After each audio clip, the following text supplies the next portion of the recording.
Welcome to the Health Leader Forge, where today's health leaders help to forge the leaders of tomorrow. I'm your host, Mark Bonica, of the University of New Hampshire's Department of Health Management and Policy and the Northern New England Association of Healthcare Executives.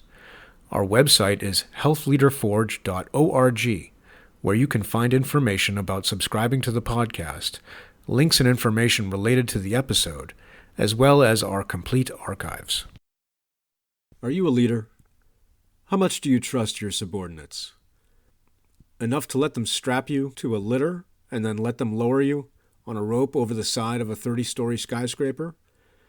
Daniel Andrus, the fire chief for the City of Concord, New Hampshire, led his subordinates do exactly that. In today's podcast, Dan tells the story of his 37-year career as a firefighter. Dan has a long list of credentials, including master's degrees in public administration and economics. He is, as he puts it, a continual learner. In addition to his role as fire chief, he serves on the boards of a number of nonprofit organizations. This was one of the most educational podcasts for me that I've done so far because I knew very little about the organization and operations of the fire service. The fire service is a critical community resource that every healthcare executive should have an understanding of. So I was very pleased Dan took the time to share his story, and I hope it's useful to healthcare executives as they think about emergency preparedness. You are listening to the unabridged version of the interview. An abridged version is also available. Please see our website, healthleaderforge.org, for more information. Welcome to the Forge, Dan. Thank you, Mark. It's good to be here. I think if you polled men and asked them what jobs they fantasized they might do when they were kids, being a firefighter would be close to the top. Not only have you spent your career as a firefighter, but your father was a firefighter when you were growing up in Utah. What was it like growing up with a father who was a firefighter, and how did it influence your following in his footsteps? It wasn't, to my young mind, any different than any other person's parents' vocation. My dad worked 24-hour shifts until I was 7. I assumed everybody's father did that, and he was away at night, which was a great way to get away with some stuff that I might not otherwise have gotten away with. But what struck me about his career was throughout it the passion he brought to it. And unlike most firefighters, he spent most of his career in fire prevention. He felt like that was the way he could save lives. So he spent 19 of his 30 years in the prevention world, which really influenced a lot of my practice and a lot of my education coming into the fire service. So in 1979, you actually started working as a firefighter and emergency medical technician in Salt Lake City. And I believe you had not graduated from high school at that point. I actually graduated from high school 13 months previously. Oh, you did? Okay. At that point, I was the youngest firefighter hired in 32 years. They Wow. hired an 18-year-old in 1947, and he didn't last. So I was the youngest person in the department to that date. Okay. How did you decide at that point that you wanted to go into the field? I really caught the fever when I was 14 years old. I had thought about a career in medicine. I was very interested in journalism and writing. And at 14, I said, well, I have to make life decisions now. And I looked around, I thought, doing what my dad does would be an incredible way to spend my life. It would really be a vocation and not just a career. And I knew how passionate he was and how he just drove himself hard because he really believed the work he was doing was saving lives. And from then on, the people who were on the department time will tell you that any fire, any EMS incident within about a 2-mile radius of our house, I would show up and I would run. Yeah. I would do well to do that now. But, yeah, pretty well. I had the passion, and if you look at my high school yearbooks, my passion for it was evident, and people commented on how much I love the fire service. Okay. So you graduated from high school. Were you already in college at that point? Yes, I had done a year full-time at the University of Utah, okay. And pretty well had my freshman year in, and was appointed to the Salt Lake City Fire Department in the summer of 1979 to go through recruit school. Okay, so what did you have to do in order to, so you were in college. How did you have the time, how did you fit that choice to join the fire department in with going into college, or being in college? I actually took about a year and a half off. When I got there, I devoted my time to going through recruit school, to mastering the studies of my probationary year. And at the time, the department had a 4-year training program to qualify you to be a journey level firefighter. So I was out of college about a year and a half and then picked it up when I was about 21. Okay. And really enjoyed it and actually finished not too much later than I would have. I was 24 when I got my bachelor's degree. Okay. So you were working as a firefighter while you were in school as well. Yes, we were doing 24-hour shifts, which gave me the ability to have blocks of time off. And I was also so enthusiastic. I was known as someone who would work for anybody at any time. And that allowed me, when I needed time off myself, I had a pool to draw from for people who would come in and cover for 3 hours while I took off to go to class at the university. Wow, that's neat. So do you remember your first runs? What was it like being so young on the force and having so much responsibility?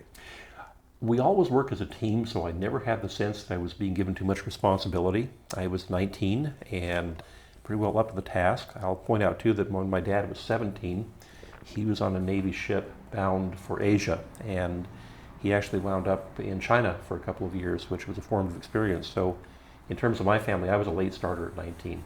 Certainly he was out there, but we always worked in a team, and I had come in as an emergency medical technician. I'd had 8 weeks of pretty intensive training in the fire academy, Salt Lake's recruit academy, so I felt sufficiently skilled to be out there and to be working as part of the team, and I could contribute but still be supported by the other people on our crews.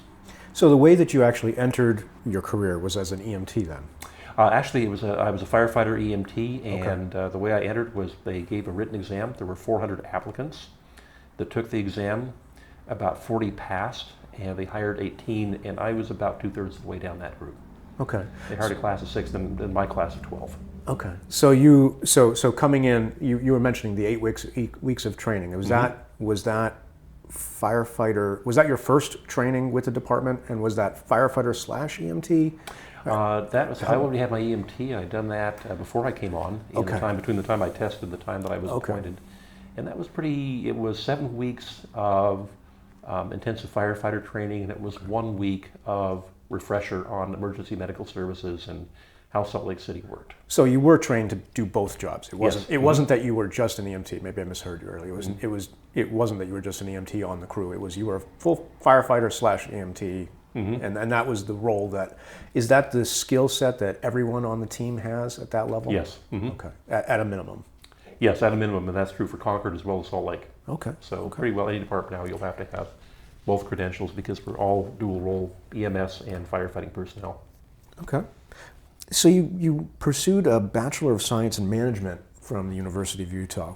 Why the management degree? That was the recommendation of my father. He said he would look to something either in the business management, or legal field if you want to make a career in the fire service. And I found my undergraduate education in management to be, first of all, underappreciated.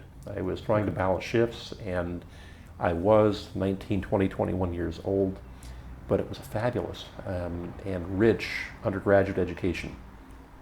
I didn't get as much as I probably could have, and I regret that, and I've gone back, and I had a pretty solid GPA. It was well in about the 3.4 range. That's quite good for an undergraduate. I do recall that it was a good education, and the classes on strategy, business strategy, and other things have proved very useful to me in my current role and all of my leadership roles. Okay. And you also earned, at some point, and I'm not sure about the timing of this, a Bachelor of Science in Fire Service Administration from Western Oregon State College. When did you start that program? I actually started that after I got my master's degree. I started that in the summer of 1988 and finished about 3 years later. And the advantage I had was already having a bachelor's degree. I was able to just do the major coursework, and that was done as a distance learning format. But I was paired with instructors who really became mentors to me. They were people primarily in fire prevention technology. It was taught through local colleges and universities, but through the National Fire Academy curriculum. And they did an excellent job of selecting people who were leaders in their field and leaders in instructional methodology. Great. I made some good friends, and those have endured. Yeah, no, these were people, even though it was a distance learning arrangement, you actually got to meet with these people. They were actually practitioners? We did most of the stuff on the phone, but yes, they were fire chiefs and fire marshals and people who had significant career achievements, but who also had a solid grasp of material. So Yeah. there was a lot of give and take. And that time it was phone and mail. We didn't have any kind of email. Wow. But it was a great experience to do Yeah. a second bachelor's right in the field. Okay, great. And how did that change your practice? I know this is we're kind of jumping forward 10 years or so, but how did getting that education change your practice or improve your appreciation of what you were doing? I had the great fortune of having two people, Howard Rayer in Oregon, and there was a fire chief in Vancouver, British Columbia.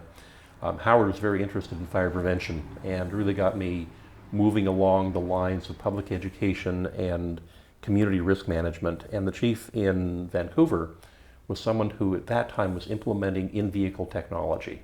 What is in-vehicle? It's mobile data computers. It's pretty much the standard for the fire service now. But in 1990, that was a very cutting edge initiative. And I learned a lot from him.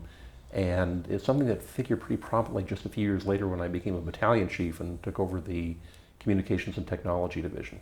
Okay. So it was a great experience. I had the great advantage of taking a generalist management degree from the University of Utah and then a specific undergraduate degree in Fire Services Administration from Western Oregon State.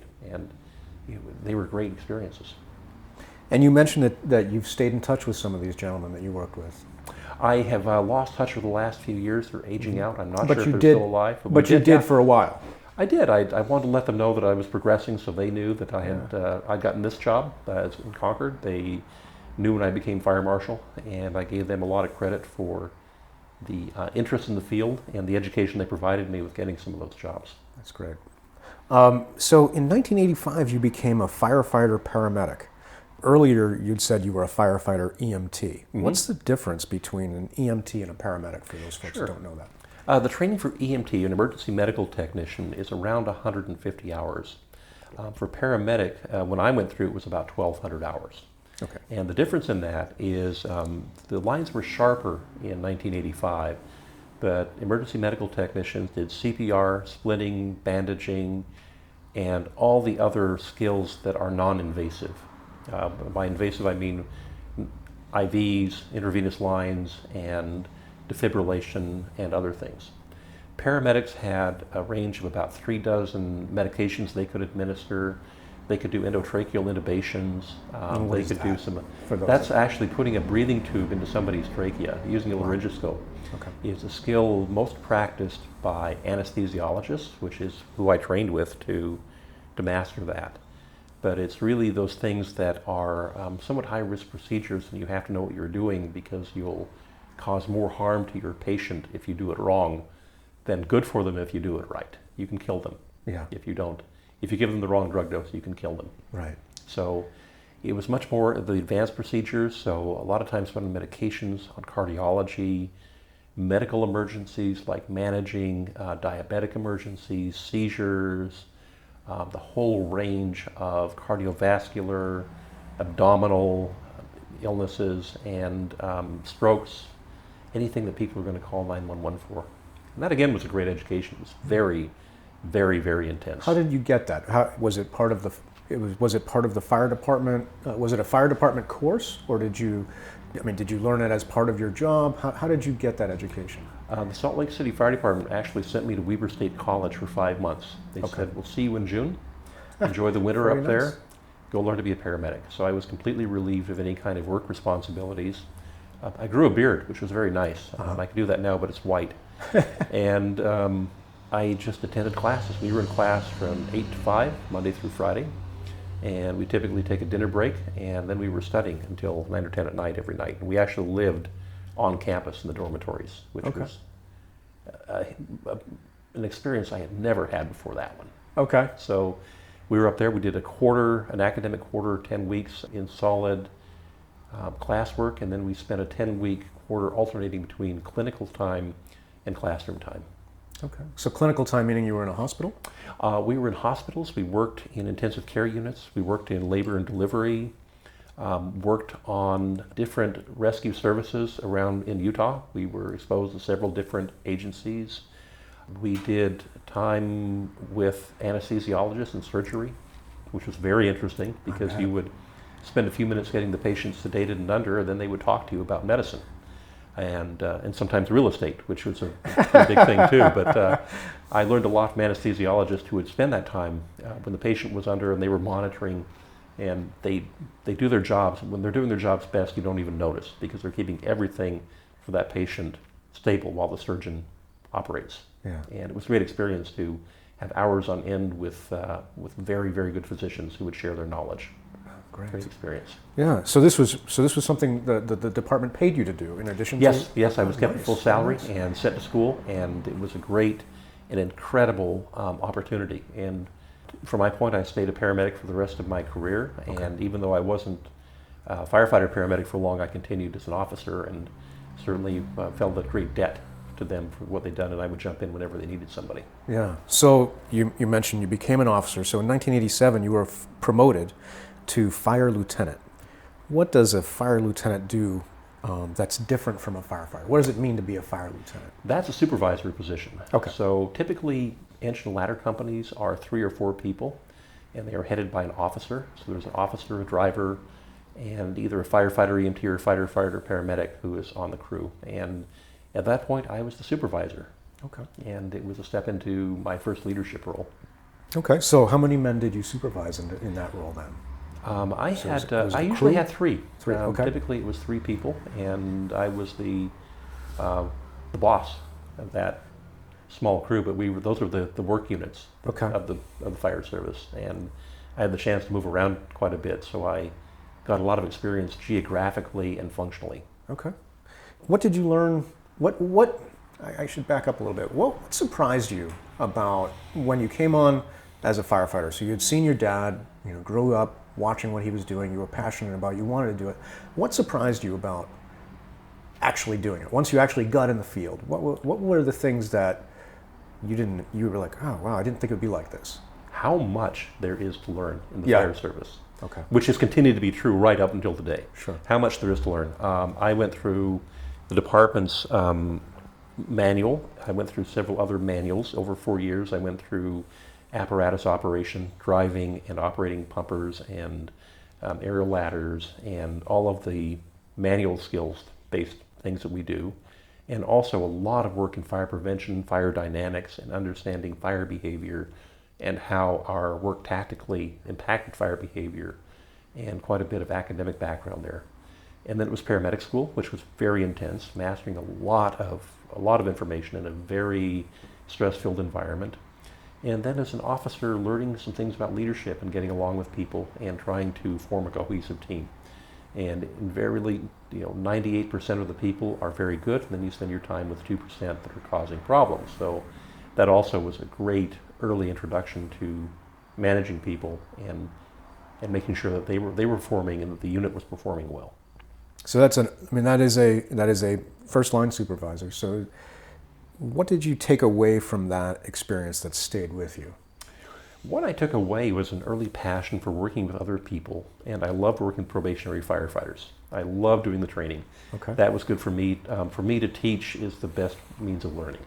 Okay. And when I was with probationary firefighters and even more experienced veteran firefighters, most of whom had much longer in the fire service than I had, and we spent a lot of time out in our district learning about the hazards and the buildings and the water supply systems and the different things that we would encounter on emergencies.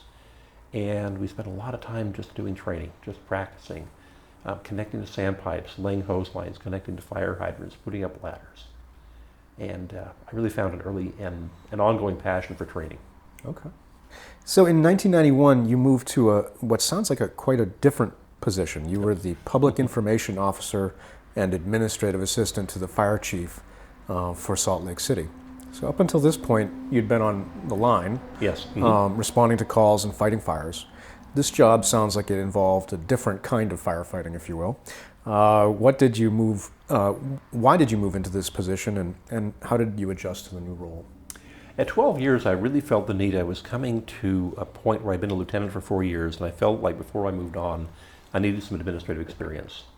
And the fire chief had actually encouraged me to apply for this position, which was primarily media relations. This was the point of contact for all of the TV stations, radio stations, newspapers, and it was quite an education. And it was very interesting because I was dealing with up to 7 news outlets. During my tenure there, we had the governor's mansion catch fire. Oh my! It became a 4th alarm incident and actually made national news, which was interesting to talk to some of the figures on the national scene. We had a hazardous material incident involving sulfur dioxide that caused the evacuation of 1,500 people and sent 503 people to the hospital. Wow. Which also made national news. Yeah. My wife's sister in Massachusetts called her that night to say, I was just up doing some late housework and I'm listening to your husband on the radio. So certainly there were in just the routine fires, and just acquired from that just a real sense of the pleasure and the power of working with media people and building relationships. And if I had a legacy from that, it was they knew they could call me anytime. That wasn't abused, and many of those relationships endure today through social media for me. Yeah, that's neat. We talk about old times that they knew they could get me.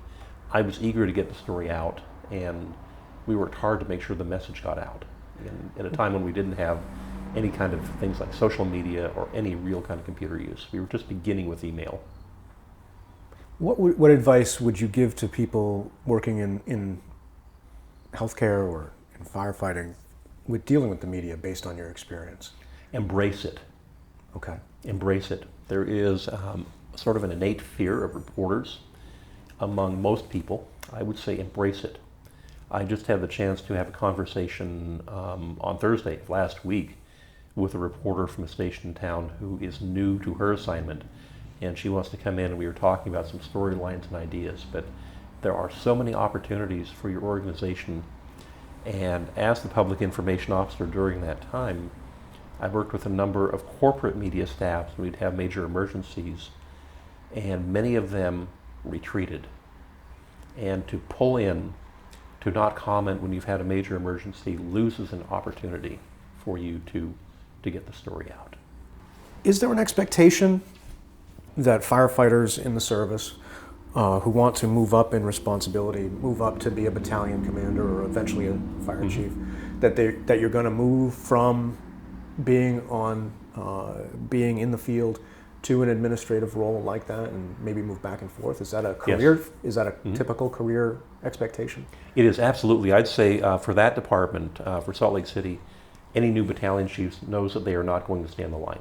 They are going to come in and they're going to be a division chief for emergency medical services or in fire prevention or at the airport or in the training division, or they'll have a staff assignment. And why is that important? It's important because you really need to be exposed to the different facets of the organization. A lot of people think just about the response component of our organization and don't realize that we have a prevention staff that's doing fire investigations, fire inspections, prosecuting arsons, and doing other things that are assisting to prosecute arsons, working in teams with county attorneys and district attorneys. That we have an entire component around communications, which was one thing that I was involved with. That we have emergency dispatch services. And there's so much more to the fire and emergency services than the red trucks. Yeah. There's a lot to it. And if you're going to be an administrator, you really need exposure in those areas. Yeah, I remember as a young lieutenant working in the cavalry, I had a tank platoon leader who moved up to be a support platoon leader say to me something to the effect of, I when I was on the line, I just always kind of, the medics just showed up, the food just showed up, the ammunition just showed up, and I just didn't realize all the work that goes behind it. So it sounds kind of like what you're talking exactly. About. It's very much like a standing army. We truly are in Concord, kind of the standing army for the City of Concord for whatever comes our way, whether it be a major fire or whether you're having a heart attack or whether we have a flood. It's the standing army the city has in place to defend it. So how did this role prepare you for your next role as fire captain? You were promoted to fire captain in 1994. What is a fire captain and how is it different from being a fire lieutenant? Fire captain is the next step up the ladder, and lieutenants move around quite a bit in that department at that time. And the fire captains have their own station. And so you have the ability to manage crew and a station and to be a little more plugged into long-term operations. So you can really have the ability as a captain to say, okay, this is the plan for this crew, this station, and to do some long-term planning that the lieutenants don't have the tenure or other abilities to do. And I'll note too that the position of lieutenant was eliminated in Salt Lake City, and I will say 23 years later, I think that was a mistake for that department. Concord has lieutenants. Concord uses the position very, very well and effectively to develop people. So as a captain, I was back out on the line. I was in a paramedic engine company in a very ethnically and culturally diverse area of Salt Lake City. And it was, again, a great eye-opener. I was not foreign to that because I'd been on the line for 12 years. But I was actually in the most diverse region in the city. And probably half or more of our patients were not proficient in English, and we became semi-proficient in at least medical Spanish. And it was quite an education to be working in that. So help me understand the difference between, you said as a captain you were in charge of a house. Is that right? Is that Yes. the phrase you used? Okay. What does that mean? So you were a lieutenant, you were in charge of a crew that was running a truck or trucks. Yes. As a captain, now what's the difference between the scope of responsibility? There are several more facility issues that are now part of your portfolio. So you have responsibilities. In Salt Lake, we did quarterly station inspections, which were both for cleanliness and for capital items and for apparatus items. And you're expected to take a much more active role in like assuring that any vehicle issues were addressed, that any station issues were being appropriately addressed, that there was a plan in place for capital improvements for the station to make sure that the facilities were kept up, and that you really have the longevity and the tenure there to make sure that that particular station was going to continue to function as optimally as it could. And feel free to talk about this as how it runs here in Concord as well. But so is there a captain for every firehouse? Yes. And with Concord, it's they actually take this model farther. The captains have a budget. It's not a huge budget, but they do have a budget which includes office supplies. They have a budget for building repairs. They have operational responsibilities, so different captains have responsibilities for different components of larger programs. Like there's one station that has hose testing, another has fire extinguishers. So there are different components to the captain's job, but Concord has taken this concept of station captain beyond what I had experienced, and they are truly the managers of that station. They sort of, in a sense, own the station in the sense that they have a budget. Certainly, they still work within the system. They feel like, I think all four of our station captains feel pretty busy with taking care of facility needs. Okay. In addition to being supervisors. So a lieutenant shows up for work for a 24-hour shift. They run their crew, and then they leave, and they're not responsible in between shifts for what happens out of the fire station. Is that correct? And it's the captain who's kind of responsible for making sure that a new lieutenant shows up to run the trucks for the next day and so forth? Actually, the assignments, the staffing assignments are made by the battalion chief. So in Concord, we have 4 shifts, and 3 of those shifts are led by lieutenants who are the supervisors. One shift is led by a captain who does all the duties that are incumbent upon a lieutenant for the shift in terms of making emergency responses, but also the captain has the large scope of facility needs and planning and budget, and really making sure that the station is running as optimally as it can. Okay. So you were promoted again in 1996 to battalion chief, which is a position you just mentioned a moment ago. But this one, you were the battalion chief for the Emergency Management and Technical Services Division in Salt Lake. What is this position, and how did it fit into the fire department for the city? That was a great career move for me, and as I mentioned earlier, you know when you were promoted battalion chief from the line that you were not going to stay on the line. So I went to the newly created Division of Emergency Management and Communications and Technology, and my primary role that year was for doing the emergency planning for the Interstate 15 corridor widening, which impacted a lot of our responses. and also to split what had been a dedicated public safety communications center into fire and police components, so that we would have a dedicated fire dispatching center. And we achieved that in the summer of 1997. We brought 17 people over into our dedicated fire dispatch center, and 5 months later we were accredited as the 15th Center of Excellence in the world for emergency medical dispatching, wow, which involved a phenomenal amount of both paperwork, training, documentation to demonstrate to the Academy that our 16 personnel, our 16 dispatchers and their supervisor were absolutely proficient in medical dispatch protocols. How many other battalions were there in the city? And did they all have technical specialties like what you just described, or they? At the time, there were 10 battalion chiefs, and 6 were assigned on the line. There were 2 Okay. per shift. Salt Lake works a 56-hour work week, and there were 3 shifts, each with 2 battalions. So there was an East Side Battalion and a West Side Battalion, and each battalion chief had 7 stations. Okay. So there are some that were battalion chiefs who were running line operations. Some have specialties like what you were. Yes, at the time we had people over communications, we had people in fire prevention, emergency medical services, and training. So that was the split, and it's changed somewhat now. They've had a couple of new divisions come in, so currently Salt Lake City runs with a similar but not exactly the same structure. They've adapted it to changing circumstances. Okay. But typically, almost half are in staff positions and half are out on the line. Okay. Is that true here in Concord as well? Is that a structure that you have here?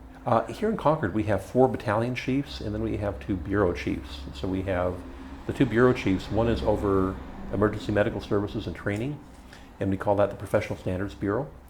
And there's one who is the fire marshal over the Fire Prevention Bureau, which includes both prevention, investigation, and the Fire Alarm and Traffic Bureau.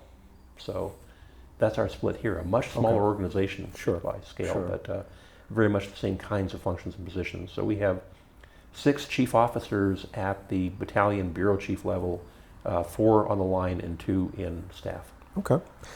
So while you were in this role as working with emergency management, you must have worked closely with the direct care system, with the hospitals and the emergency rooms and so forth. Actually, that was more the emergency medical services battalion chief, but at the time he did very, very closely. And yeah, we were close friends. Unfortunately, during my tenure, he was killed in a helicopter accident, which was a devastating time for us. He kept himself fresh by working on the weekends as a helicopter paramedic, and we lost him in 1998, which was very sad. But he is someone who had really, I loved working with Tim. He had moved us forward, and he had been such an ally for me in dispatch and him in emergency medical services. We had been paramedic partners. We had worked together for probably well over a decade at that point, and our 2 divisions were yoked. But he was more the person who was out front with the hospitals, and there were 5 major hospitals in Salt Lake, so we have the inter-hospital committee, which he was a very valuable part of. And he also did kind of the frontline work of dealing with emergency departments and issues that would come up related to care. But very, very frontline, as the current incumbent division chief, Claire Baldwin, is as well.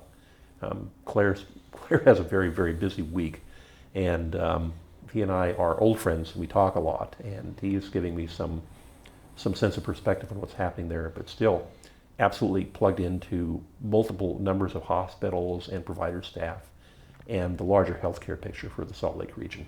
Okay. So you served in that role until 1998, when you became the fire marshal for Salt Lake City. And you've kind of mentioned this function already, but help us understand, what is a fire marshal? I've heard that phrase. What is it? What is a fire marshal? And I'm assuming it's kind of the same across various departments? Yes, actually it's very similar in the job description here in Concord as it is in Salt Lake, as it is in many, many cities. And that is the person who is in charge of fire prevention. Okay. And fires are prevented through plan review and through the construction and design process, and as we design buildings and build them and inspect those. It's done by maintenance inspections, so we do place of public assembly inspections and post-occupancy types of things. We do public education to teach people about fire and burn safety. And we do fire investigations to determine the cause of fires and, if necessary, work with law enforcement and the judicial system to prosecute arsonists. So it's about fire prevention. That's the two-letter job description. This sounds, just the things you just listed sound very technical. They are. How are you prepared to move into that role? A couple things. One is that I had some coursework during my undergraduate days. I had attended the National Fire Academies in Emmitsburg, Maryland a few times and had some training in education. I had, through previous fire marshal since 1991, been certified in the fire code, so I actually had certification attesting to my competency in my knowledge of the fire code. Is that a standard part of development of a firefighter as they move up? It really takes the initiative from the person's part. Okay. But early on I thought, this is a credential I want, and I went after it. Okay. And then I'd also been involved on the national level with the National Fire Protection Association since before I made captain. I had sat on one of the major code writing committees for fire alarm systems. So I had that background as well. Okay. So you'd been pursuing this professionally, educating yourself, preparing yourself for this position, really. Fire marshal was the position that most of my education was directed toward. Okay. And as a personal honor, my father and I are, to date, the only father-son team who have both served as fire marshals in Salt Lake City. That's fabulous. Yes, what a great story. That's nice. Yeah. He lived long enough to see me get into that position and spend some time there, and I think that he was proud that we had achieved that distinction. That's neat. During your tenure as the fire marshal, there were some pretty big events happening in Salt Lake. We were awarded the bid for the Winter Olympic Games of 2002. We awarded that bid in June of 1995, and we literally started planning that day. Okay. And building infrastructure. By the time I came in 1998, between 1998 and 2001, it ramped up from about a quarter of our work to about 3/4 time, and literally for the last 6 months before the Winter Olympic Games almost became full-time. I don't know that we did a lot of anything else in Salt Lake City other than work on planning for the Olympic Games. I think somebody did the work. I'm not sure who it was. It was not me. Yeah. But especially with the terrorist attacks that occurred 5 months before the opening of the Games, we were on high alert that the world was now a terrorist stage. And to his great credit, Mitt Romney, who was the CEO of the Olympic Committee, really had the determination early on, we were not going to cancel, we were going to heal the nation. A noble and compelling mission. And he said, we've been through some trauma, and we're going to do all everything we can to bring the Olympics to Salt Lake, to have a safe Olympics, to have the world rejoice in the Olympic spirit. The Olympic spirit will heal the nation, or start that healing process. Yeah. And that was a pretty powerful and compelling vision for us. And you were a part of that, making sure that it was going to be safe. Yeah, we did some interesting things to make sure that tents, temporary structures, fireworks, propane, places of assembly, they have what they call international houses. A lot of those were going up in warehouses that weren't built for that. And we did a lot of work to make sure that all was safe. And between February 8th and February 24th of 2002, it paid off handsomely. We did not have a single major injury or any other kind of untoward event during our time hosting the Olympics. That's great. So you finished your tour as the fire marshal in 2003, and you moved over to be the battalion chief for the operations bureau for the Salt Lake City Fire Department. What is that position? I was one of the 6 battalion chiefs assigned to field services, field emergency services, and I was assigned to the East Battalion on A shift. Interestingly, the place where my father started in 1950. That was another nice closing of the loop. And I had 7 stations that I oversaw. And one of those was an emerging and developing station devoted to technical rescue. High-angle rescue, ropes, confined space rescue. And I did some things in there with those crews, not due to my technical proficiency, but due to willingness. And at one point I was lowered over the side of a high-rise building in a Stokes basket or a litter, and I'm not particularly fond of heights, but I have ultimate trust in the crews working for me that they could work 30 stories in the air.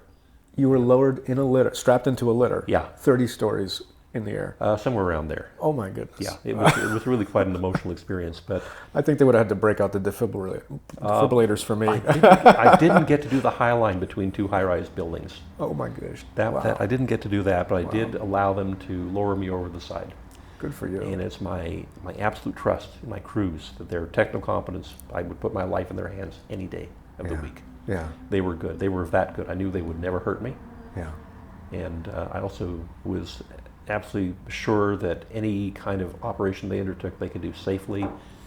They did some really magnificent work on some trench rescues and confined space and saved some lives while I was their chief. And I took pride in the work they did to save other people's lives.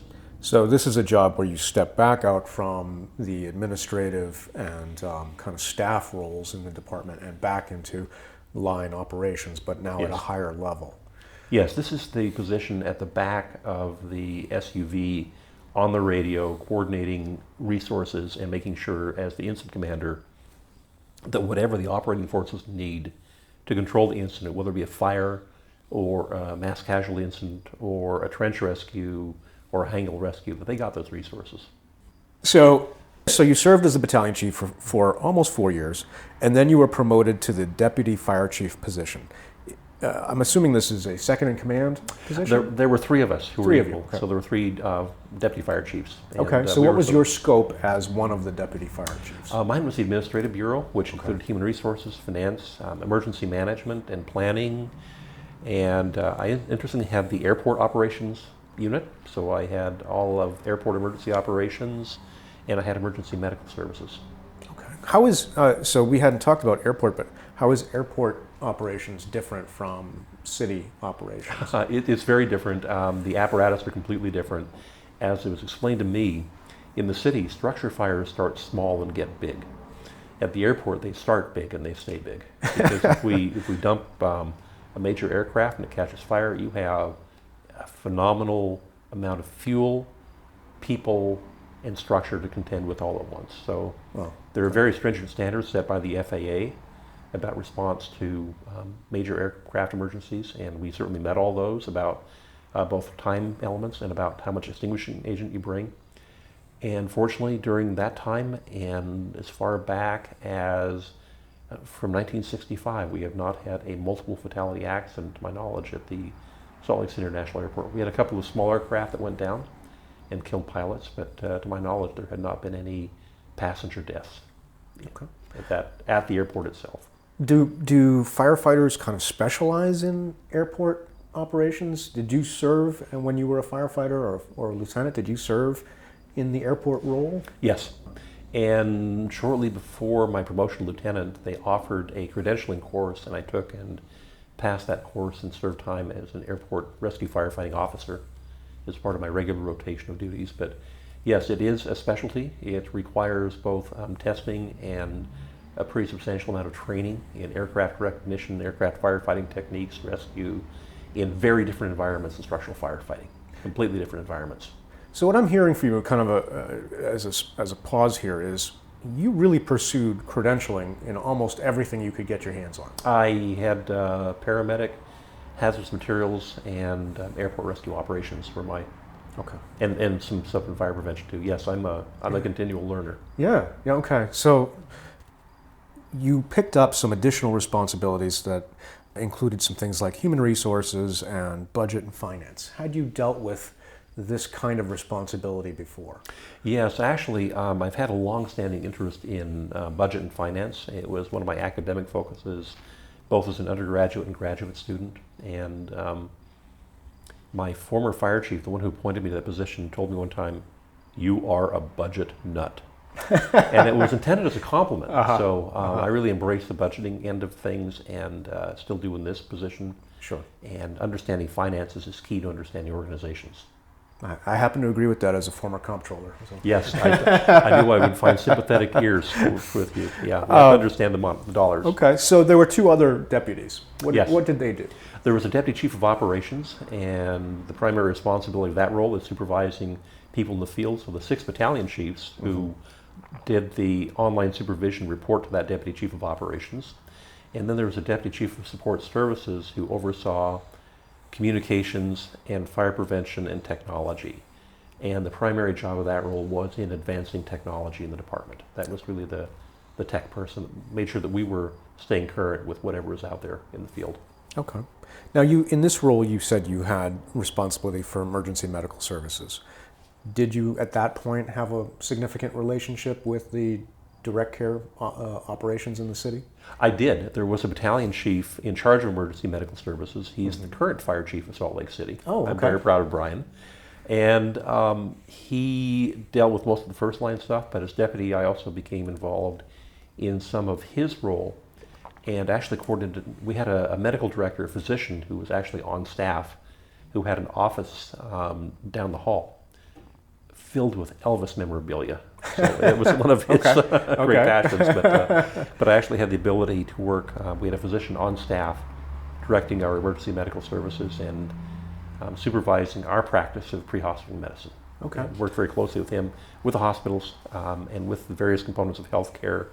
And at that time started an initiative for healthcare for the homeless with a clinic that worked downtown. We were going to the homeless shelter about 11 times a day. Getting called there? Yes. Okay. And we were for medical emergencies. Many of them weren't medical emergencies. And at the time I was the president of the Community Health Centers Incorporated, of their Board of Governors. And the homeless clinic had spun off from them about a decade before.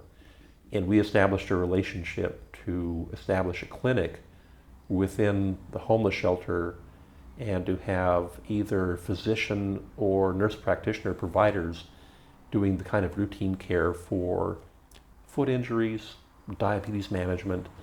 And the idea was really to have an on-site clinic within the shelter where so many of the people had medical issues that presented as 911 calls. Okay, so was this in your role as the deputy, or was it in your role, as you said, you were involved in the board of the community health centers? It was a nice collaboration of both roles for me. So yes, I had both. been, a couple years prior, I'd gotten involved in a passion of mine, which was community health centers. And thanks to some physician friends I got on the board, and within about 14 months found myself as president of the board, which was an unusual but in large ways welcome move up for me, and loved working with an agency in the nonprofit world that was doing so much for thousands of people who would not otherwise have medical care, and providing really good medical care. And as I saw what was happening there, it occurred to me that this was the model. The model shouldn't be paramedics and EMTs running there time and time again, taking them to the emergency department where they spend a couple hours, get put back on the street without follow-up. Many of these people had psychosocial issues that really did not allow them to care for themselves as best they could. Okay. And we were looking for a model of having a medical home that would be a more appropriate and actually considerably less expensive means of care for these folks. Right. Who really, really needed the care. So we did have a pilot project. My understanding is that has expanded into a much more widely embraced mobile integrated healthcare system. Okay. And that's about 7 years later, and I'm proud of having been around for planting the seeds of that initiative. Okay. And I think we're going to come to talk about, you're just looking at trying to do something like this in Concord, or yes, something related to it. Mm-hmm. So we'll talk about that in a little bit. So as the deputy, what part of the job represented the steepest learning curve for you? Because this is a big jump. It is. In terms of responsibility, I'm assuming. For us, for the particular circumstance, we'd had our fire chief leave, and we were working with a really good interim chief who I had known since I was about 8 years old. But we were in an organizational transition, and for the 3 deputies and the fire chief, we were trying to keep things running and keep the organization in at least a solid maintenance mode until the new leader arrived for us. That was challenging, but also the variety of things, because I went from dealing with the airport administration for one role to our contractor for ambulance services. And parenthetically, I'll say here, I'm so glad I'm in a department where we provide our own ambulance service, and we're not dealing with contracted services. That was a huge part of my role, and just the different demands on it.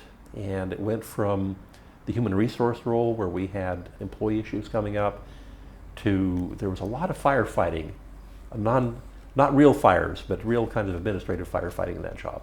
And it was challenging, demanding, and for the most part, I loved it.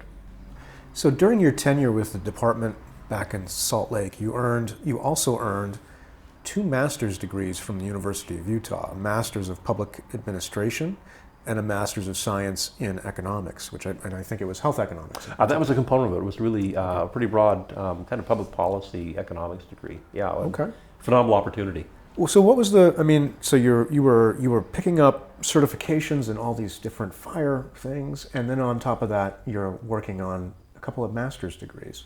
What was your motivation for pursuing the master's degrees? I found school so compellingly interesting, and I mentioned that my engagement with my undergraduate studies was not as rich as it could be. The opposite was true. By the time I got to the Master of Public Administration program, I was absolutely on fire, if you'll forgive the Very nice. comparison, and just loved the courses in human resources, in budgeting, in administrative theory and practice, and made so many good friends in the faculty, and just loved my master's degree program. Okay. And finished that in 1988, and made close friends among the faculty, and many of those relationships endure. And unfortunately, about half of those folks have passed on from this life. So, but literally many still endure, and I still consider them now in their 70s and 80s my mentors. That's great. And then at age 40, I gave myself a present, went back and got the economics degree, Yeah. because I loved the rigor that economics brings to the policy sciences.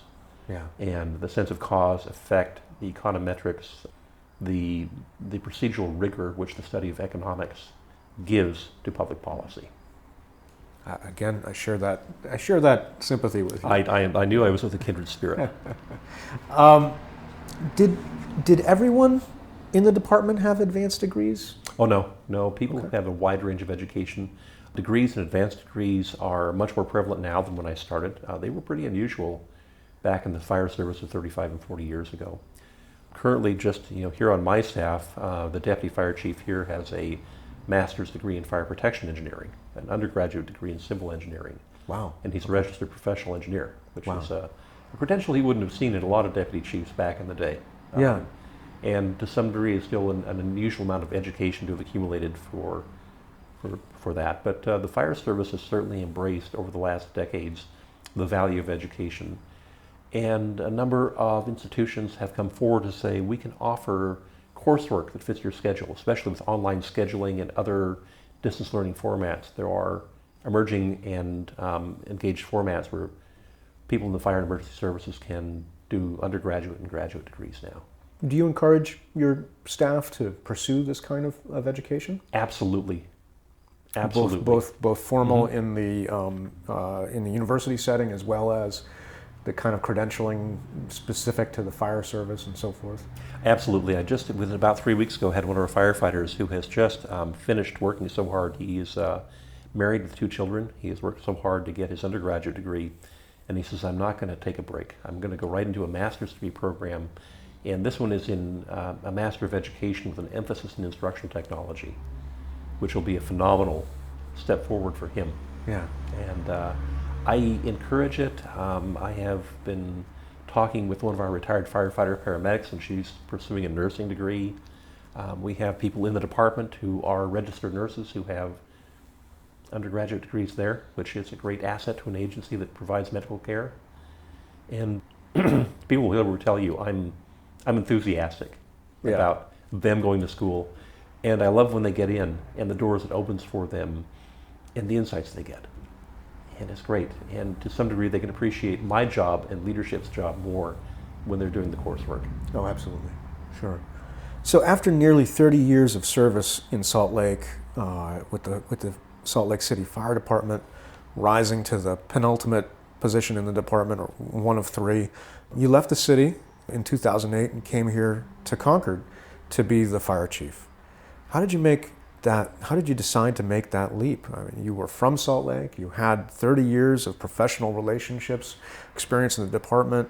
I can only imagine the kind of social capital that you had to kind of leave behind in order to come to a new place, a new organization. What was that like? How did you make that decision? What was it like? From the time I was in 4th grade, my teacher, Mrs. Student, introduced me to New England in her geography course, and I became enchanted with the idea about this part of the country that had so much history and so much natural beauty, and I wanted to come here. And in 1988, I met a woman from Cambridge, Massachusetts, who was working in Salt Lake. And a year later, we were married, and we always had the life plan that we would return here when that became possible for both of us. And that That happened in 2008. I had been here, as in Concord, almost every summer since 1988, and we were driving through. And the last couple of years, I had said, no, I would do anything to come to work here. I love Concord. It is of all the places in New England I had seen, it was the place that most enchanted me. I use that word intentionally. Okay. So we had the chance to come here, and now she is close to her brother and sister. Both sets of parents have passed on, but now we are close to that side of the family, and pretty close to where she grew up. All right, that's neat. So before we actually talk about your new role here as fire chief, I understand you consider Concord enchanting, but what is unique about the city? So for people who are not from New England and may not be familiar with Concord, what's unique about the city of Concord, and in particular from your perspective as the fire chief? Concord is one of the most unique places I've ever seen. It's a capital city. We have the urban piece. We have high-rise buildings. We have buildings that date back to the 18th century. We have a substantial amount of commercial structures that date back to the 19th century. So we have both our social capital and some problems with that in terms of fire protection, but it adds a beauty and charm to this city that just isn't found in a lot of Western places.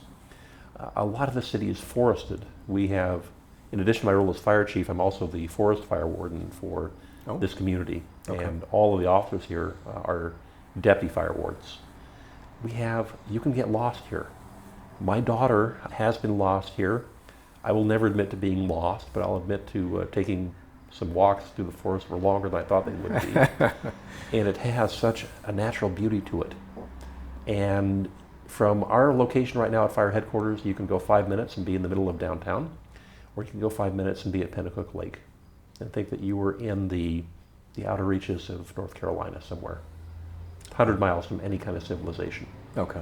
That's a remarkable combination. That's what I just love about this city and about New Hampshire. And you're responsible for the fire prevention and related fire issues for all of that. Yes, and part of that is I not only have the ability to appreciate what's out there, but I have some stewardship responsibilities for making sure that we don't damage that lovely environment. Okay. So what is the job of fire chief, and how is it different in Concord than in Salt Lake? Concord is a much smaller department. Salt Lake City has 14 stations, about 350 employees. Concord has 101 employees and 4 stations, so it's about a quarter of the size of the department I was used to, with correspondingly smaller staffs. We had an entire floor of the public safety building when I was there devoted to fire administration, and the bureaus of EMS and technology and the other administrative components. And here we all fit into one building. We're just all in an old waterworks building, and it's a smaller staff, which I think gives some incredible advantages to someone coming into this. But the scale is very different here. The job is surprisingly just not that much different. Okay.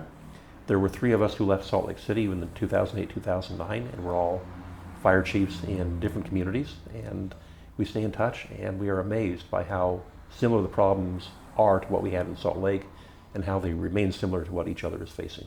So even though the scale is different, the scope is very similar. Yes, absolutely. Okay. I had a fire chief who left Salt Lake in 2000, went to Eugene, Oregon, and I called him up after 6 months, and he said, if I closed my eyes, I couldn't tell what department I was in, because the same issues, the same challenges keep coming up across the board. So we've talked a little bit about your battalions. We talked a little bit about headquarters. One of the things that you said to me when we had lunch a few weeks ago was that the only requirement to work in headquarters was that an individual had to be smarter than you. In my experience, not every leader feels that way about their subordinates. Why you? We actually had to raise that bar a little bit. That was too low a bar, so now they have to be twice as smart as me. And now I'm thinking that perhaps we need to raise it to multiples of that. This was something that I started talking about in fire prevention, where I was the generalist leader, but if you had to work there, you really needed to have mastery of some area of the fire code, and we were specialists. That remains the case. We have hired some extraordinary people in my time here, and if there is a legacy and a pride that I would say would be something that would endure beyond my leaving the job, it would be the people who have come here during my tenure. And I mentioned the deputy chief, who is both very young, very, very well educated, and a very productive, phenomenally productive member of the city management team as well as the department management team. Okay. So, yeah, we've hired some incredibly smart people. 4 years ago, we hired an administrative specialist, and in her slightly less than 4-year tenure with us, she had a master's degree in business administration with an emphasis in marketing, and she had undergraduate work in history, which really was very exciting that she would have that interest as well. But she brought in about $700,000 in grant money to us. Okay. And her legacy continues. Thanks to her, we have all new breathing equipment, and we will shortly have every fire station in the city sprinklered. We also have very up-to-date water rescue equipment, and she was great at that. She was great at managing social media. She was great at so many different things, which frankly I would be not at all competent in. And I'm not sure other members of the staff would even come close to what she brought to us. But we've hired some good people, and the person who replaced her has a different but equally robust set of skills. Neat. You started to mention your deputy chief works with some of the other parts of government.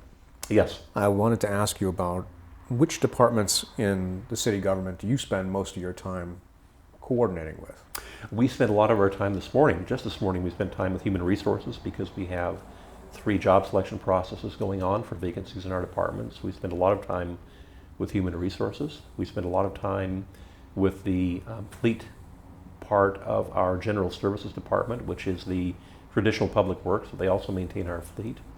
We spend a lot of time with code enforcement, making sure that we're coordinating our work with theirs so that our customers have a seamless experience, so they're not getting shuffled or taking an undue number of steps between departments to get the services they need to build or invest in this city. We try to make that as customer friendly as possible. Okay. And we all spend a lot of time in City Hall. We are a fire department, but we are a department of a municipal corporation called the City of Concord. And our leader is the city manager. Okay. And so is that who you report to? Yes. Mm-hmm. Okay. What is a city manager, and how does that position? How does that position come about? Concord has a council manager form of government, so we have an elected council of 15 members, a mayor, 4 at-large councilors, and 10 ward councilors who oversee the city, who are our governing body. They set policy, they adopt the budget, and they really set the direction for the city. They hire a city manager who is responsible for the day-to-day operations of the city and for making sure that the efforts of all the city departments, and there are about 13, are aligned with the vision and direction of the council. Okay. And he does a really phenomenal job at that. So is this kind of like a CEO board relationship? Exactly. That is exactly the model. And in Concord it works very, very well. Okay. Is there a role for the state in your job, and do you spend time interacting with the state? Is there a state level fire marshal, or is there policy coming from the state, and how often do you interact with the state? Frequently. We do have a state fire marshal, and he and his staff are located in the City of Concord, and we saw his staff on Thursday night. We usually will see him, but he is away on vacation. But we work very closely with the state on fire investigations, on fire inspections. Because we have so much state property in Concord, we are in almost a constant dialogue with them about fire protection issues of state properties. So part of the reason that you interact with the state so much is they're here. Yes, they are, yeah. And they're a big part of here, because we're the capital city. Yeah. But I guess when I thought of that question, I was thinking in terms of kind of a hierarchy within the state. Is there do they set policy or anything like that? So if I was in Manchester, for example, where there aren't as many state agencies, would I also, if you were the fire chief for Manchester, would you also have that kind of interaction with the state? We don't so much report to them, but there are duties delegated to cities, and we find not so much a hierarchical role, but a collaborative role with the state. We also work closely with the State Fire Academy, which also conveniently is in Concord, very close to Director Deborah Pendergast and her staff. One of those bureaus within the Fire Academy is the Bureau of Emergency Medical Services. Very, very close with them. We spend a lot of time interacting with the State Medical Control Board and being part of the process of protocol and policy development with them. So we interact with the state, but it's not like they are dictating to us about what should happen. Okay. It's more of a collaborative relationship. Okay.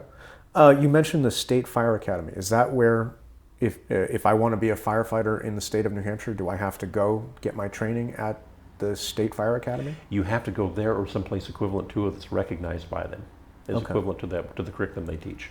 Okay. Is there more than one in the state of New Hampshire? More than one option? There is one academy, but they have some satellite sites, and they have recently fulfilled a long-term goal of opening a secondary facility in the North Country, in Bethlehem. So, because the travel distances are so long for people to get here, it will really be a phenomenal move forward for them to be able to use the North Country facility. But it's actually a satellite. It's not. It's part of the New Hampshire Academy. Okay. Exactly. Interesting. Okay. So now in your role as the fire chief, how do you interface with the healthcare system? We have a very close relationship with Concord Hospital, which I enjoy a lot. Their medical director actually has an office a few feet from where we're sitting right now. Oh. And he's not there very much. He's a working emergency department physician. But we wanted to court him office space, and we have certainly provided him with radio and other tools to facilitate his role. So we work closely with Concord Hospital. I'll be up at the hospital tomorrow morning participating in the community needs assessment, and we really work hand in hand with them on so many initiatives. Virtually, we're a part of the healthcare system that delivers patients. The vast majority of patients we see go to them. So we have a very close relationship with emergency department staff, provider staff, and I think something we'll get into in a few minutes of really expanding the relationship among providers in Concord, which is exciting and challenging for us. Okay. So direct care we talked about. How about public health? Do you have a role with public health? Yes, actually, the other desk that's close to here was for the last 5 years the seat for the Capital Area Public Health Network. They are a state agency. They're actually funded by the state through a host agency, and that host agency did not have adequate office space, so the provider or the coordinator for public health was located physically in Concord Fire Department headquarters for about 5 years. Wow, okay. And the room we're sitting in is their emergency operations center for major events that require sheltering and other public health components. But that function was here. I'm a member of the board of directors of the Capital Area Public Health Network. I also serve on the Granite United Way Public Health Advisory Council Executive Committee, which is writing the community plan, which dovetails with the state health improvement plan. So we're closely allied with public health. It's one of the organizations I belong to, and we have a close relationship both for emergency planning, but also for anything that's proactively seeking to control or prevent disease, injury, and other health emergencies. Wow. Okay. So that brings me to a question I wanted to ask you about. One of the things that I noticed in reviewing your CV is you're very involved in a lot of community activities. In addition to being the fire chief for Concord, you're very actively involved in a number of agencies such as the New Hampshire Public Health Association, the Northern New England Metropolitan Medical Response Steering Committee, the Concord Coalition to End Homelessness, and the Concord Rotary Club. And this isn't kind of new for you. You were involved in a lot of community activities back in Salt Lake as well. Why is it important for someone who wants to be a leader in the community to get involved with community service organizations, either directly related to healthcare or not? Any executive in a business, nonprofit, or government has to know their customer. And this is a way for me to know my customers. I serve the city. I am responsible for providing fire protection, emergency medical services, and these give me a way to interact with people from faith communities and the business community, and I'll identify especially the Rotary Club. I have worked side by side with the executive director at the YMCA and the president of the Chamber of Commerce, working in the city's, I will say soup kitchen, but it's so much more than that, in a feeding mission for the hungry of the city.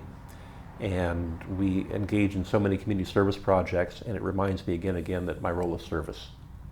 It's leadership, but it's all about service. Everything is about service.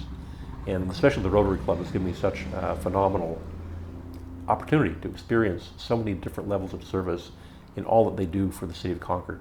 And I feel it's a little bit of payback for me on a debt. For all that they do for the city, I think I'm glad to take some of my time and invest in the work they're doing. Okay. Has your involvement in community organizations always been supported by the departments that you've worked for? Absolutely. The city manager articulates to all of us that our jobs go beyond the 8 to 5 range, that we are not simply here as functionaries in offices, that we engage the community and we engage its activities, its people, its problems, and its solutions, which is why my work on the Homeless Coalition is something that he's been an ardent supporter of. That it's a city initiative, but it's also something that gets some city resources as well. And it's pretty clear from him that the community is very, very big for him. Okay. And he wants us out there. Part of that is it gives him more reach and more understanding because he can't possibly be everywhere. And having department heads who are engaged, like one of my colleagues is one of the shelter managers for the homeless shelter, and one of our department heads. And we each have different things that we're involved in, and between all of it, it comes off as a pretty cool place to work because we are engaged with the community. These are more than jobs for all of us.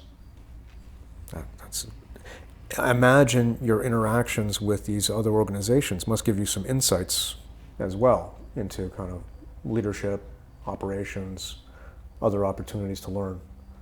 Absolutely. One of the most prevalent was my work with the Concord Coalition and Homelessness, which last year hired a new executive director, a woman who comes to us with a law degree and a public health degree and a background in housing. And her work at coordination and moving things forward has been nothing short of phenomenal. And she is moving rapidly to rehouse people in the city who are homeless, and we are light years ahead of where we would have been without her. So it's a great opportunity to see other leaders in action, and as a board member, not to sit back, but to appreciate how much work is happening in the city, outside the realm of city government, to make this a better place. And does this help you? I mean, obviously you're meeting a lot of folks. You're extending your network. Mm-hmm. That must be helpful to you as a leader, as someone who has to be able to interact with. Yes, earlier you posed the very relevant and timely question about leaving Salt Lake City, where I had worked professionally for 29 years, where I had grown up, and where I knew everybody. That's some hyperbole, but you really get to know the players. And I came here where I didn't have a lot of connection. And through this community work, and it's taken some years, it's built both recognition and relationships among a lot of people in Concord. And that for me is an enduring piece of why I love this work so much. That not only the relationships with our employees who are very committed to this place, but with people outside the organization and outside the city who are outside of city government who are doing so much to make this a better place to live. So you're talking about homelessness and the issues around that, and using resources, perhaps not in as efficient a way as possible. I think brings us to this issue that actually Steve Norton, who was a guest on the show a few months ago, had recommended I speak to you about, because you're trying to do some innovative healthcare delivery here in Concord and working with other activities in the city. Can you talk a bit about what you are working on within the city as far as leveraging your EMS assets in the community? Sure. The initiative goes by the name of Mobile Integrated Healthcare, and it was formerly known as Community Paramedicine. It's the recognition that our department has a couple dozen providers at the paramedical level, and everyone who works in a uniform capacity on the street is some kind of medical provider. And finding a way to use those resources to address pressing medical care needs in our community.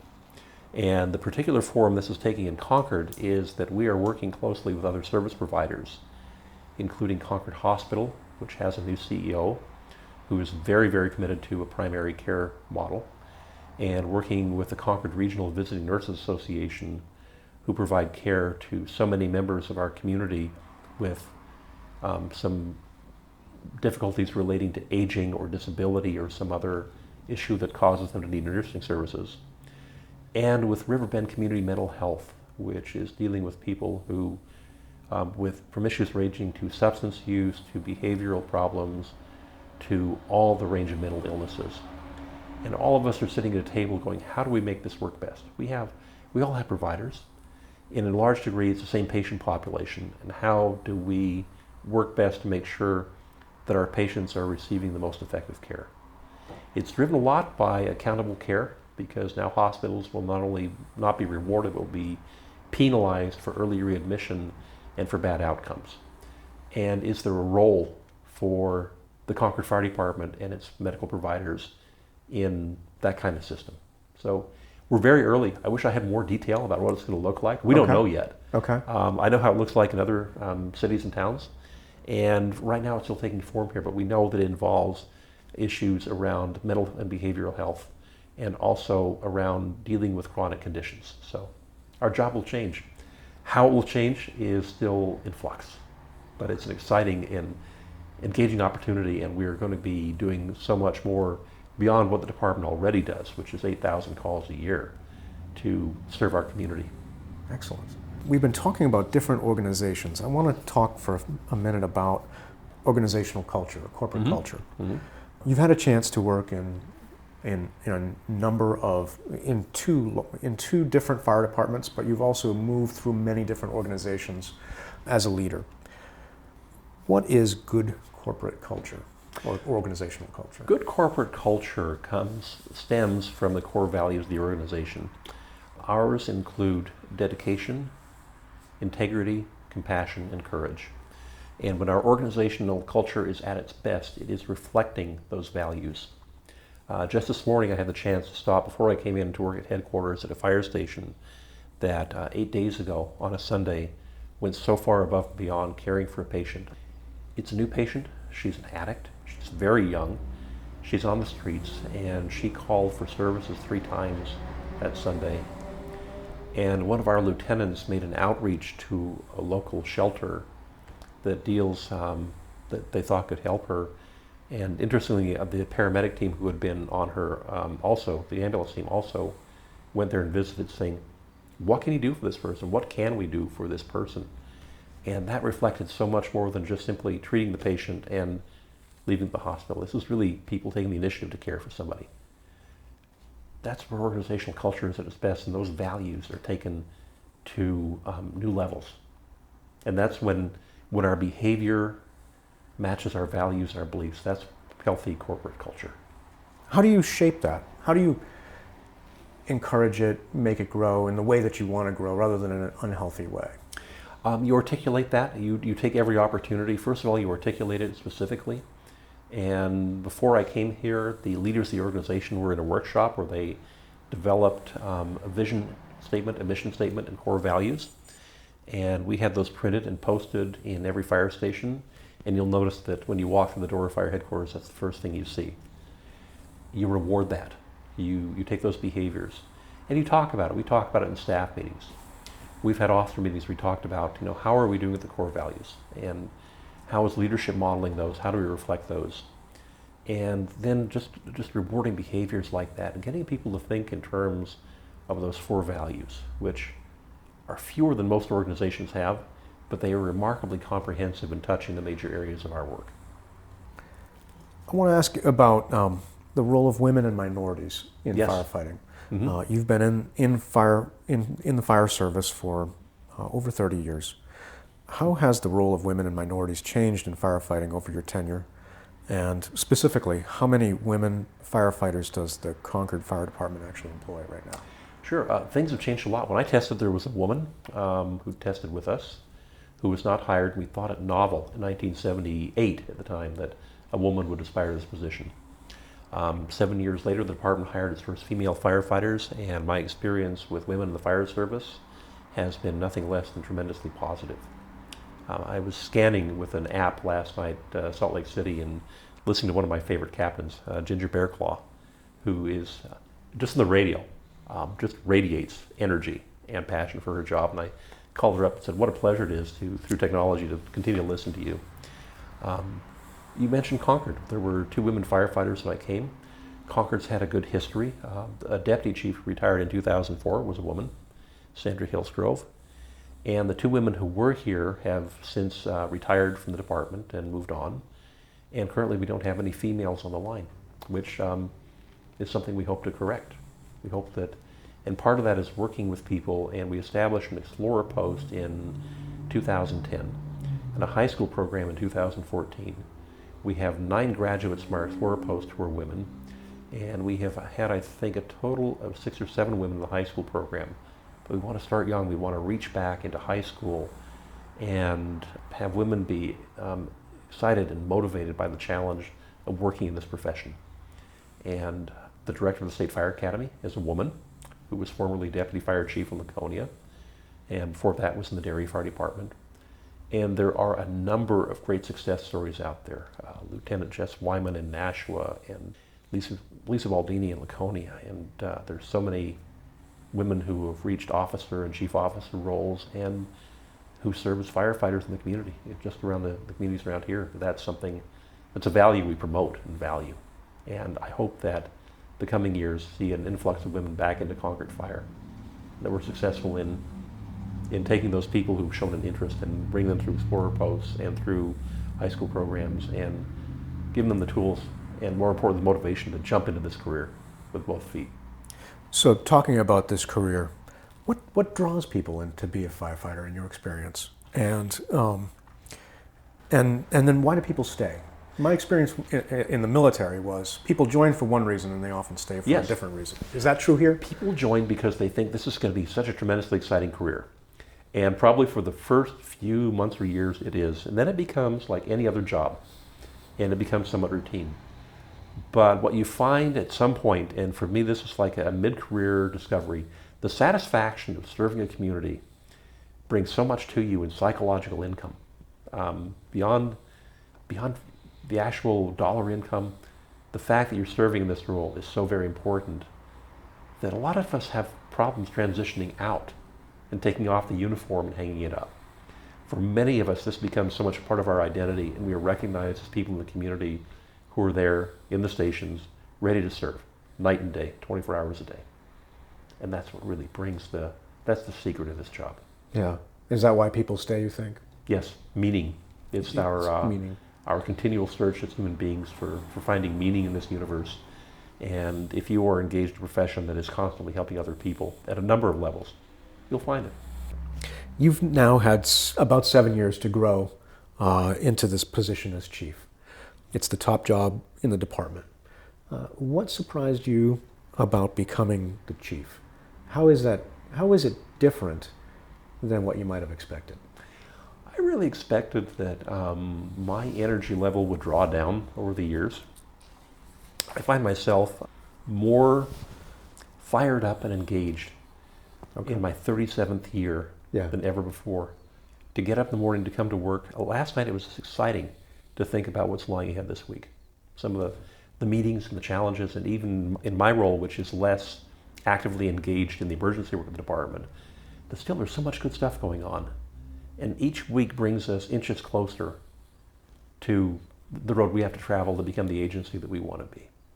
But it's still exciting, and I'm surprised that even this far into it, the passion's still there, and the joy's still there. That's great. Let me ask you let's close on talking about leadership just a little bit specifically. You've talked about it some already, of course. Could you summarize your leadership philosophy? Let people grow into the people that they are. Okay. And that'll vary from person to person. It's very individual. Give people the feedback and the tools. And we've had the opportunity in this department to do some test projects and have people do different profiles of both their management, leadership, and communication style and their emotional intelligence to understand themselves better and to best exploit their strengths, develop their weaknesses, and become more effective. And we're not anywhere near where we need to be in institutionalizing that. And that'll be some of my work over the next few months, is to find a leader in this department. I found that leader who's going to lead that effort. But give people responsibility, let them grow.